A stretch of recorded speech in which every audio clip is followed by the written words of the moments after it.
기독교는 단순히 내세지향적인 종교가 아닙니다. 죽음 이후에 천국이 전부가 아니라는 거죠.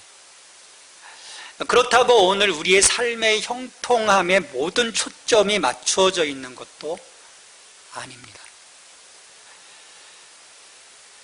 목적이 불분명하면 엉뚱한 길로 갈 수밖에 없어요.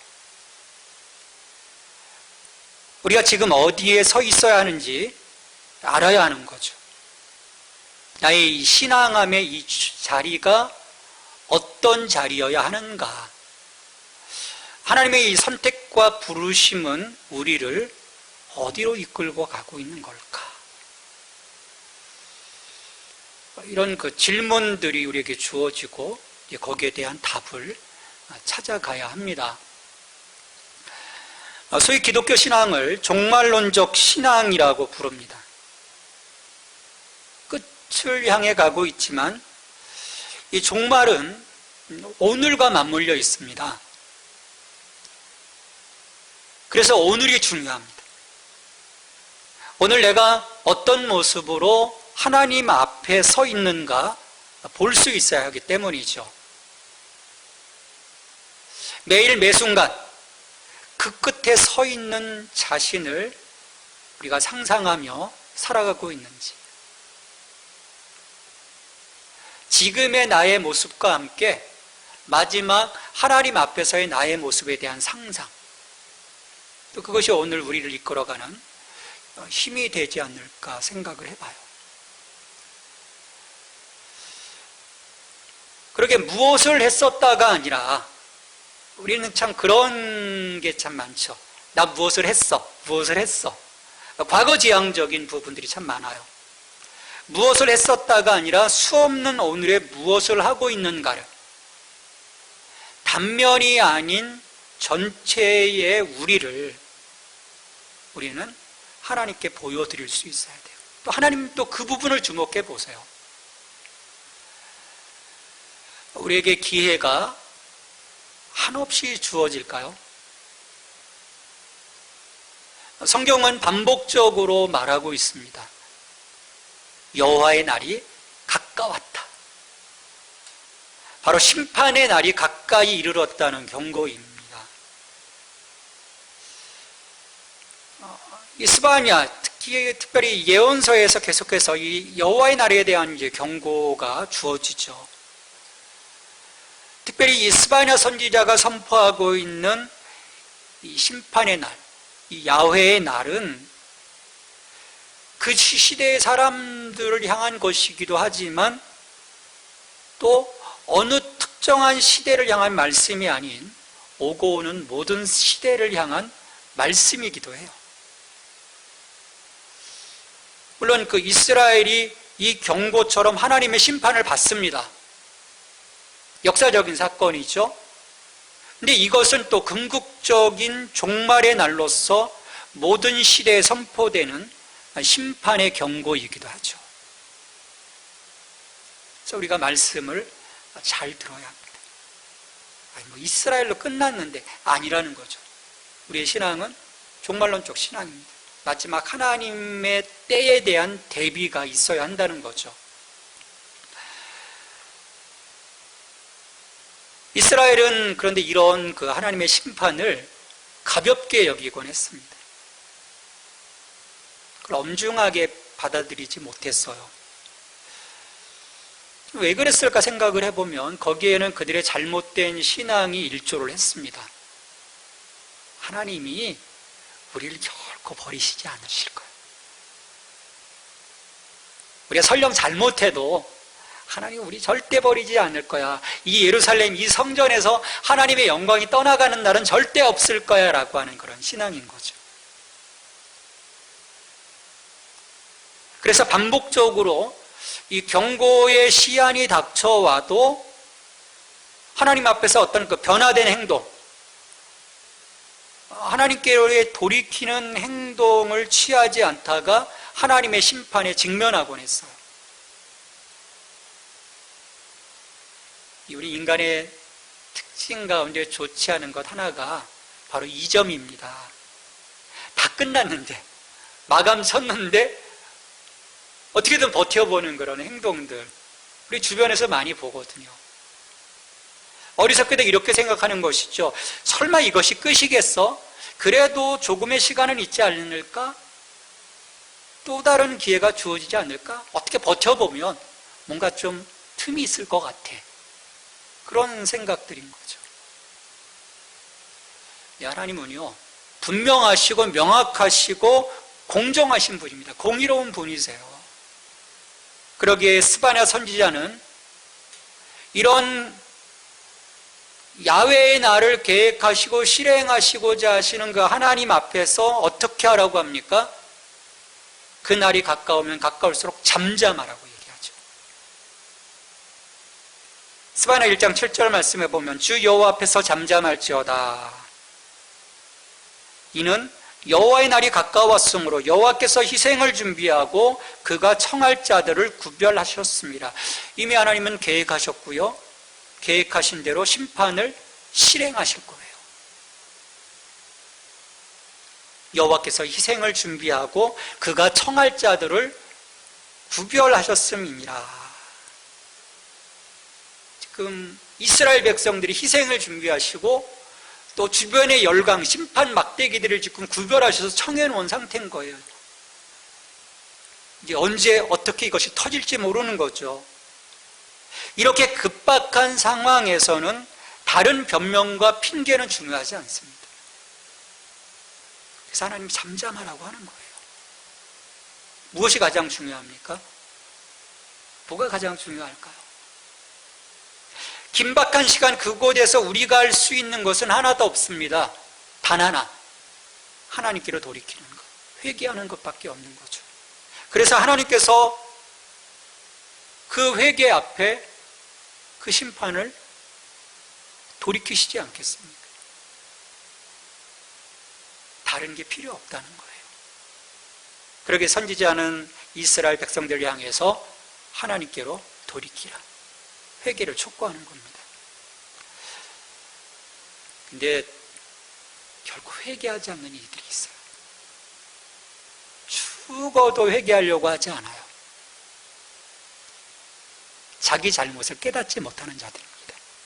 내가 그럼 제가 뭘 잘못했습니까?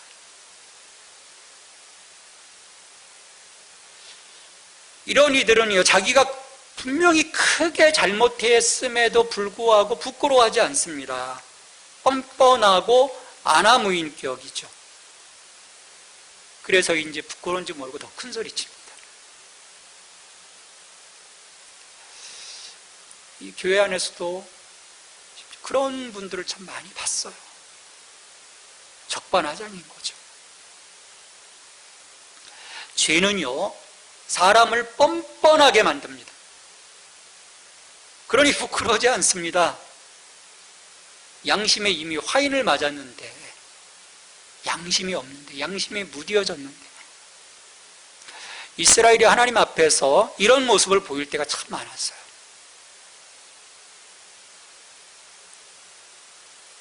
자, 이런 그 이스라엘, 그냥 하나님 단번에 쳐버리시면 되는데, 그럼에도 하나님은 다시 회개의 기회를 주세요. 마지막까지. 모든 것을 다 세팅하시고 마지막 기회를 주시는 거죠. 저는 이게 하나님의 사랑, 하나님의 은혜라고 믿어요. 1절의 말씀입니다. 수치를 모르는 백성아 모일지어다, 모일지어다. 수치를 모르는 백성. 부끄러워하다, 수치에 대한 어떤 그 느낌을 이야기하는 히브리 단어가 니크샤프라는 말이에요. 부끄러워하다는 뜻도 있지만 또 한편으로는 사모하다, 갈망하다, 바라다라는 의미로도 사용이 됩니다. 그런 점에서 수치를 모르는 백성, 이런 의미뿐만 아니라 하나님을 찾지도 갈망하지도 사모하지도 않는 백성이라고 우리가 해석해 볼 수 있어요. 그러면 이스라엘의 어떤 태도들이 이해가 되는 거죠. 이런 연유로 이스라엘은 반복적으로 하나님의 구원을 구하는 대신에 사람의 구원을 의지하곤 했던 거죠. 야, 애굽으로 가지 마라, 아수르로 가지 마라, 바벨론으로 가지 마라. 하나님 수없이 말씀하셨는데 그때마다 하나님의 구원을 의지하기보다는 계속해서 이기려 가는 거예요. 수치를 모르는 자, 하나님을 찾지도 구하지도 갈망하지도 않는 자라는 거예요. 그래서 이 수치를 모르는 백성은요, 우리 스바냐 1장 6절에서 언급한 여호와를 찾지도 아니하며 구하지도 아니하며 바로 그런 자들을 다시금 지적을 하는 거예요. 그러기에 그 완악한 마음 때문에 수치를 모르고 계속해서 죄의 길로 가고 있다는 거죠. 거룩하신 하나님과의 동행이 끊어졌기 때문에 이를 향하여 스바냐는 하나님을 찾도록 촉구하는 겁니다. 수치를 모르는 자들아 모일지어다, 모일지어다.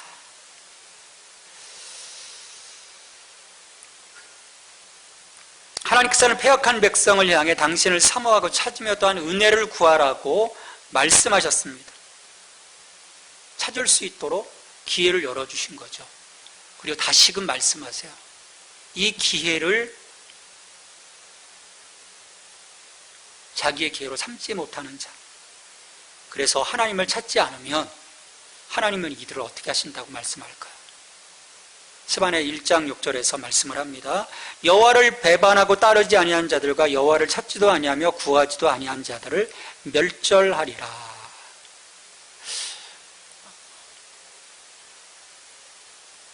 하나님이 끝까지 참으시는 것이 아니라는 거죠. 결국 하나님이 마침표를 찍으실 때가 있다는 거예요. 그럼 북왕국 이스라엘을 통해서 보여주셨거든요.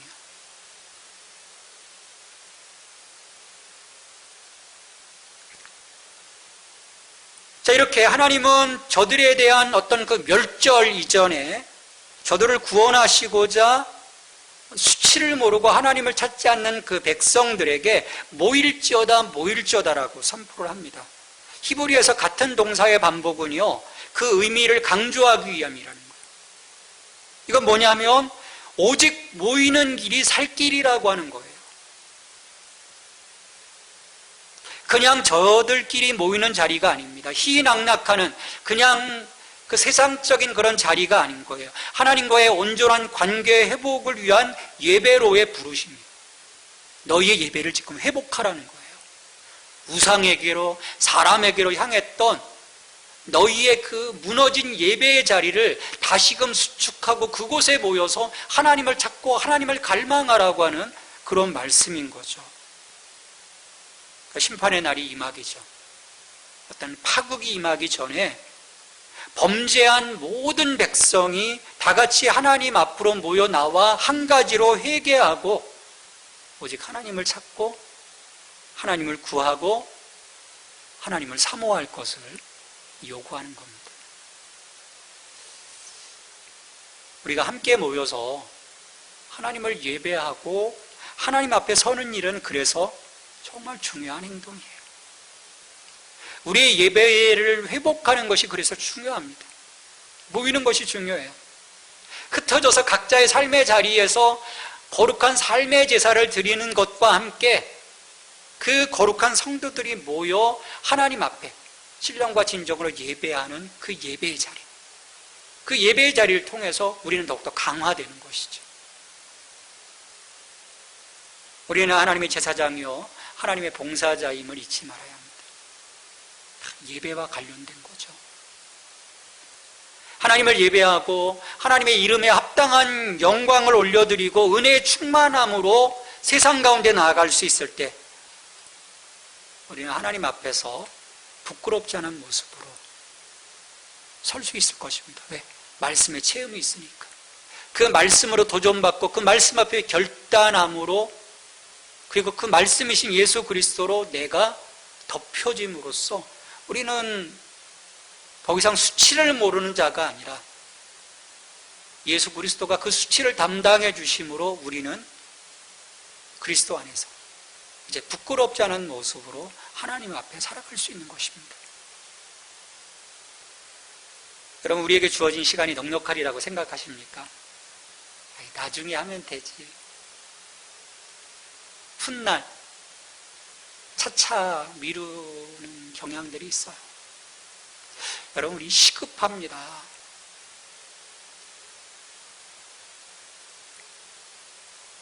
그래서 우리의 그 기독교 신앙은 종말론적 신앙인 거예요.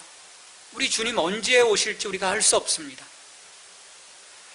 속히 이 말이란, 그래서 언제라도 맞이할 준비된 종말론적 신앙, 그 신앙의 자리에 우리가 서 있어야 되는 이유입니다.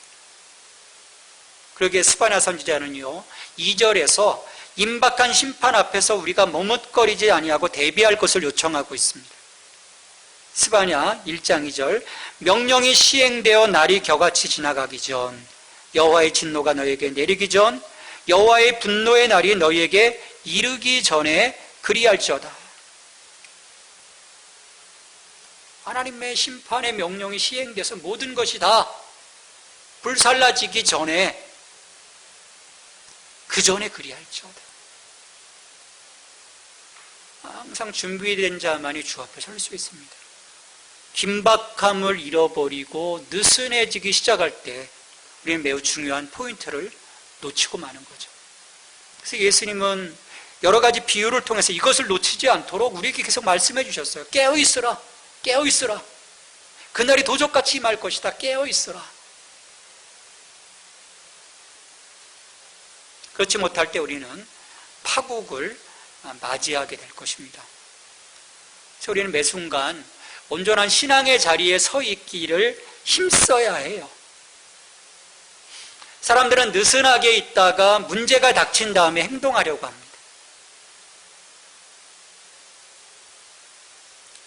근데 하나님은 먼저 대비할 것을 요청하고 계세요. 이렇게 그날을 대비하는 것은요, 수치를 모르는 이들이나 구원받은 자들 모두에게 요구되고 있습니다.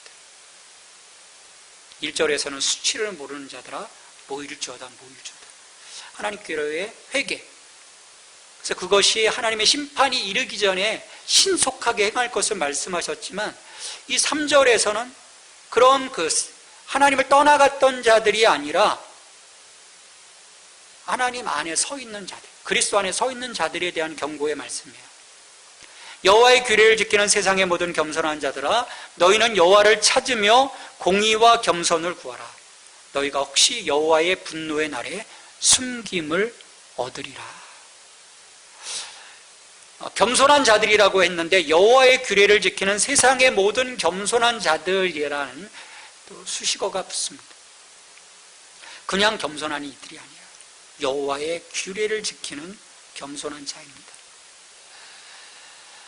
우리 예수님의 낮아짐도 세상적인 겸손함이 아니에요. 제가 뭘요?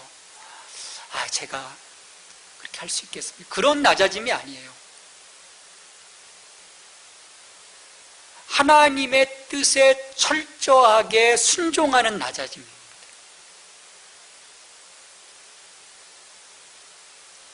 하나님과 동등될 것을 여기지 아니하시고 그분의 뜻 안에서 그분의 말씀하심 앞에 순종함으로 낮아진, 최대한 낮아진 그 낮아짐이에요.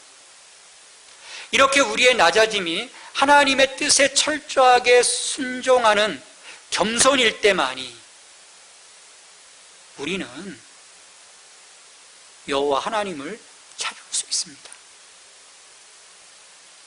왜 그렇습니까? 자기의 뜻이 우선되고요, 세상의 것들이 우선된다면, 그리고 하나님의 말씀과는 멀리 동떨어져 있다면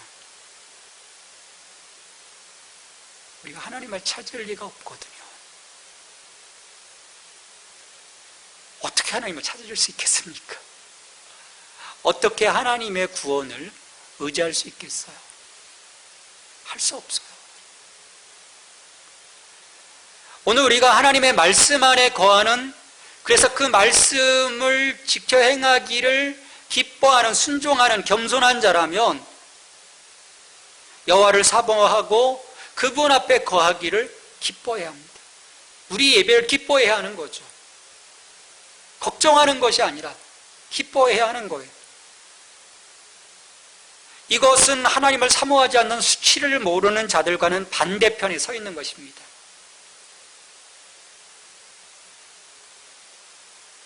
그렇게 하나님 앞에 서 있음에도 하나님은 이와 같은 삶을 지속적으로 요청하세요. 단면이 아니라는 거예요. 어떤 점이 아닌 거예요. 우리의 신앙은 선인 것입니다. 선. 이 오늘의 선이 종말까지 이어지는 거예요. 하나님 이 부분을 보세요.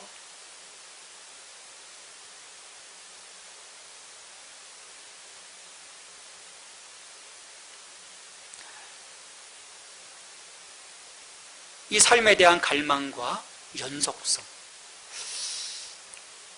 이것이 오늘 하나님을 통해서 우리에게 요구되고 있습니다. 이런 생각을 내려놔야 되는 거죠. 내가 예수님이 이제 믿었으니까 죽으면 천당 가겠지. 이게 우리의 단순한 도식이거든요. 이 생각을 내려놓고 매 순간 두렵고 떨림으로 너희의 구원을 이루어가라는 말씀입니다. 무엇보다도 우리가 그날을 알지 못해요. 내 개인의 종말과 역사의 종말 알지 못하는 거예요. 우리 한없이 살 것 같잖아요. 나 아직 힘이 있으니까, 나 아직 젊으니까. 하나님은 언제 데려가실지 몰라요. 이 땅이 언제 심판의 날에 이를지 우리는 알 수 없습니다. 그래서 예수님 말씀하시는 거죠. 마태복음 25장 13절, 그런즉 깨어있으라, 너희는 그날과 그때를 알지 못하느니라. 여러분, 우리에게 영적 긴장이 필요합니다. 다 이룬 것이 아니기 때문인 거죠. 그래서 우리는 늘 언제나 하나님을 찾아야 합니다. 아이가 아빠와 엄마를 늘 찾듯이 하나님을 찾아야 돼요. 우리의 구원이신 예수 그리스도를 우리가 의지해야 합니다. 이 긴장의 선을 놓지 말라는 거예요. 근데 우리는 자꾸 이걸 놓습니다. 뭔가 좀 괜찮아지면, 뭔가 좀 이렇게 좀 봐서 아무렇지도 않은 것 같으면 다 놔버려요. 계속 놔요. 놓지 말라는 거죠. 그와 함께 우리의 삶에 하나님의 공의와 그리스도의 겸손을 구하라고 말씀합니다. 우리의 신앙은요, 하나님의 공의로 무장되어진 공적 신앙. 왜? 하나님, 세상이 나의 이 삶을 통해서 하나님을 보기 때문이에요. 근데 내가 하나님의 그 공의함 가운데 서 있지 못하고 불의함 가운데 서 있다면 하나님의 공의는 무너지는 거죠. 하나님의 영광은 깨어지는 거예요. 함께 그리스도의 겸손, 그 말씀 앞에 철저하게 낮아진 그리스도의 그 겸손으로 무장하라는 것입니다. 이걸 끊임없이, 지금 끊임없이 강조하는 거예요. 왜 이렇게 하나님 강조하시겠습니까? 하나님의 심판이 참으로 엄중함을 암시하는 것입니다. 너희의 삶이 우리의 구원이신 그리스도 안에서 늘 하나님을 찾지도 아니하고 구하지도 아니하고 그분의 공의와 겸손 가운데 거하지 아니하며,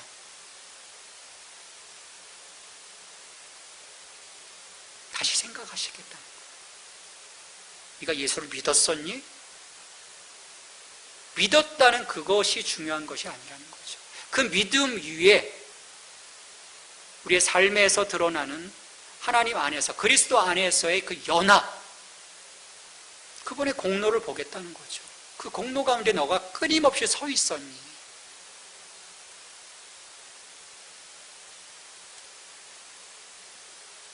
여기에 대한 갈망, 이것이 우리의 백성들, 하나님의 백성들 앞에서 끊임없이 견지되어야 할 합당한 삶의 태도이기에 하나님이 이것을 끊임없이 말씀하시는 거예요. 그 삶이 너희들의 삶에 가장 합당한 삶인 거야. 여러분이 자꾸 이 포인트를 놓쳐버리죠. 또 그리고 가서 또 회개하려고 해요.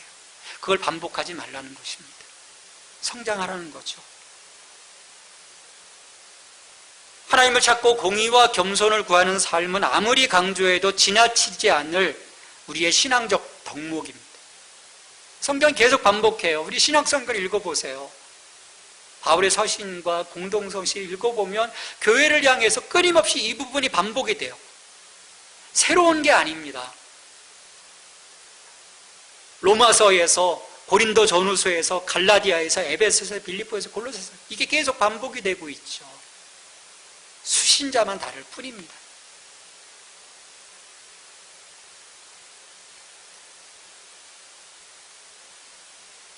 무엇보다도 우리에게 완성이 없어요. 완전한 것이 없습니다. 우리는 향해 가는 거죠. 심판의 순간까지, 하나님 앞에 서는 그 시간까지 끊임없이 견지하고 실천해야 할 성도의 이 태도, 그 태도이기에 하나님은 이 부분을 놓치지 말라는 것입니다. 그래서 우리가 할 수 있는 모든 것을 다 한 후에, 그것도 후회함 없이 말입니다. 그렇게 하나님 앞에 설 수 있어야 함을 오늘 우리에게 요청하는 거예요. 근데 그렇다고 해서 인간의 구원이 인간의 행위에 따라 결정되는 것은 결코 아닙니다.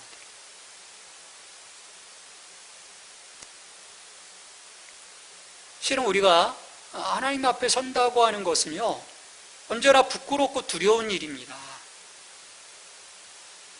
항상 이사야의 심정인 거죠. 그 거룩하신 하나님 앞에 섰을 때 그 거룩하신 그 하나님의 그 광의를 통해서 드러나는 죄스러운 죄인된 자신의 모습을 보니까 어떻게 고백해요? 화로다 나여 망하게 되었도다. 근데 거룩하신 하나님 앞에서 죄인된 자신의 모습을 깨닫지 않으면 이런 반응은 나오지 않겠죠. 빤히 쳐다보는 거죠.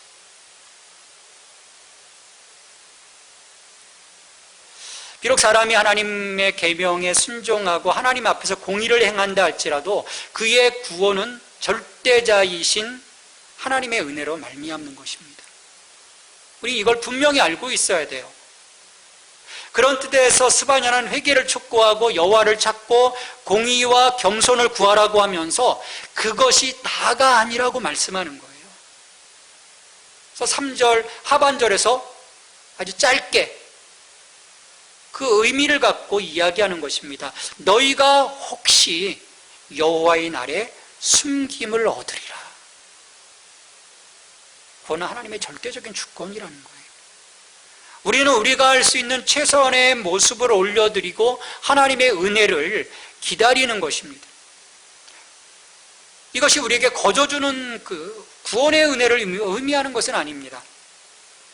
이 은혜는요, 하나님의 공의가 전제된 거예요. 공의를 이루기 위한 그리스도의 희생이 없었다면 우리는 이 은혜를 구할 수 없게 되는 거죠. 아무리 우리 행위가 완전하다 해도 말입니다. 우리는 그리스도 안에서 우리 죄값을 치르시는 그 하나님의 공의, 그걸 의지해서 이 구원의 은혜를 입는 것입니다. 마지막 디모데후서 1장 9절 우리 같이 좀 읽어보겠습니다.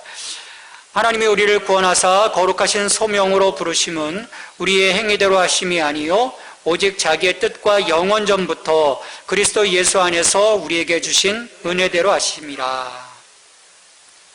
그러기에 우리는 수치를 모르는 자여서는 구원에 이를 수 없습니다. 죄로 인한 우리 자신의 부끄러움을 인지하고 우리의 부끄러움을 덮어주시는 그리스도 앞에 서야만 하는 거예요. 그럴 때 우리는 부끄러움을 당하지 않을 것입니다. 왜? 그분이 십자가에서 우리의 수치를 가져가셨기 때문이에요. 베드로후서 2장 6절에서 말씀합니다. 성경에 기록되었을 때 보라 내가 택한 보배로운 모퉁이 돌을 시온에 두노니 그를 믿는 자는 부끄러움을 당하지 아니하리라. 예수 그리스도를 믿으면 혹시 구원해 주시리라는 것이 아니라 구원의 확신으로 우리를 이끌어가는 것입니다. 예수님이 십자가에서 수치를 당하심으로 우리의 수치를 덮어주셨어요. 예수님의 은혜를 힘입어 우리는 더 깨어서 그런 우리 자신을 돌아볼 수 있어야 합니다. 하나님을 찾고 하나님의 공의와 그리스도의 겸손으로 내가 서 있는지 우리 자신을 매일매일 보아야 하는 것이죠. 이제 우리는 그리스도 안에서 더 이상 수치를 모르는 강팍한 백성이 아닙니다.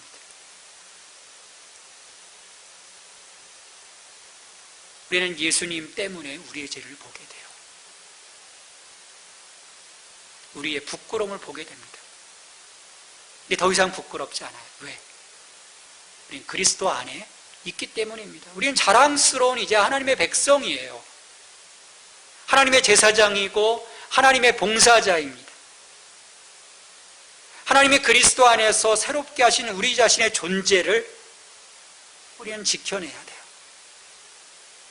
끊임없이 성령 안에서 이를 위해 우리의 회복을 이루어 주시는 그리스도 안에 성령 안에 우리는 날마다 서 있어야 합니다. 그때 우리를 새롭게 하실 거예요. 우리를 끌어가실 것입니다. 우리를 세워주실 것입니다. 하나님 우리에게 말씀하십니다. 모일지어다 모일지어다. 우리의 예배가 회복되어지고 우리 예배 안에서 그 하나님의 영광을 향한 우리의 갈망과 우리의 소망을 가지고 함께 예배하고 하나님을 찬양하는 저와 여러분이 되기를 주님의 이름으로 축원합니다.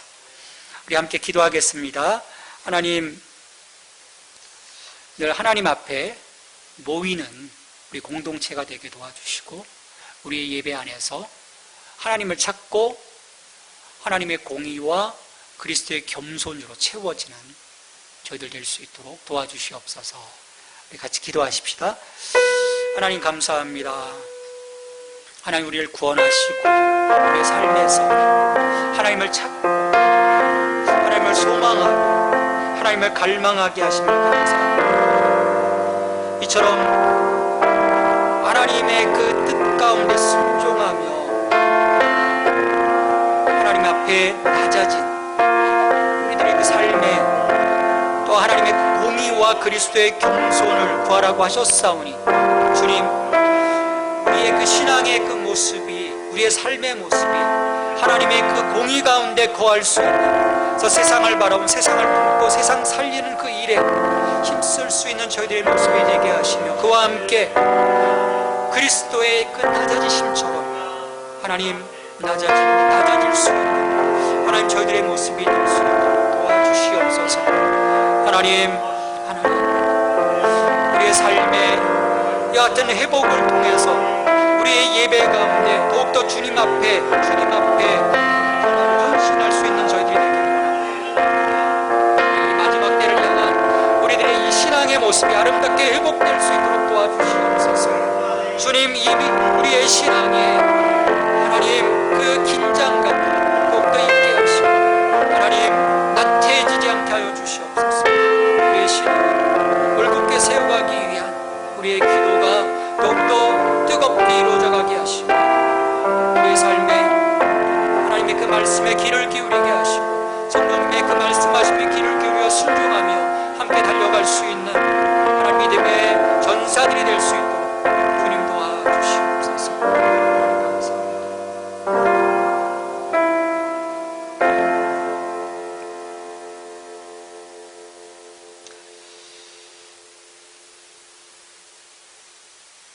그리스도 예수 안에서 우리에게 주신 그 은혜 안에 저희들 살아가기를 원합니다. 그 구원의 기쁨 가운데 있기를 원합니다. 주님, 이를 위해서 우리가 더욱더 하나님을 찾고 하나님을 갈망하고 하나님의 공의와 그리스도의 겸손 가운데 거할 수 있는 저들 될 수 있도록 도와주시옵소서. 우리가 할 수 있는 것 오직 그 일 가운데 순종하며 나아가는 것입니다. 주님, 이 마지막 때를 우리가 살아가면서 그 영적인 긴장들을 놓치지 않게 하시고 늘 깨어 내가 하나님의 제사장이요 하나님의 봉사자임을 알게 하시며 그 일에 그 삶의 자리에 올곧게 서 있을 수 있는 저희들 될 수 있도록 도와주시옵소서. 그 삶의 그 자리에 있을 때 우리와 함께 하시며 하나님의 그 능력으로 채워주시는 그 은혜를 힘입어 이제 세상 가운데서 세상을 이기는 자로 믿음의 전사로 살아가게 하여 주시옵소서. 이 모든 간구를 예수님의 이름으로 기도합니다. 아멘.